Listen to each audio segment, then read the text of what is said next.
Bună ziua și mersi că ați venit la Pepper News!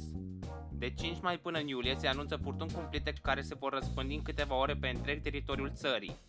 Conform experților, victimele acestor furtuni vor fi în proporție de 100% elevi. Victimele colaterale acestei furtuni ar putea fi și nu se limitează la membrii de familie ai elevilor și persoanele care îi sprijină emoțional pe elevi.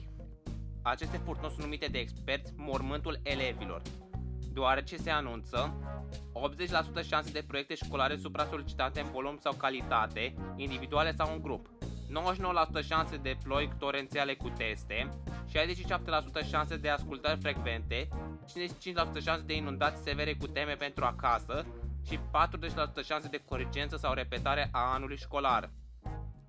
Experții prezic că în aceste luni furtunoase se vor raporta creșteri severe în copia la teste și teme pentru acasă și o supra-solicitare în masă a capacității profesorilor de a face față la stresul de final de an școlar.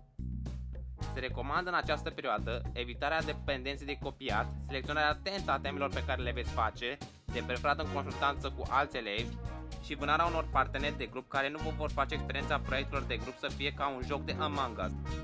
Pe final am primit acest mesaj motivațional de la o profesoră de educație tehnologică. Vă mulțumim de vizionare și nu uitați să cereți ajutorul de la cei dragi în această perioadă, deoarece și eu și voi am dat de dracu. Salvați-mă, nu mai pot!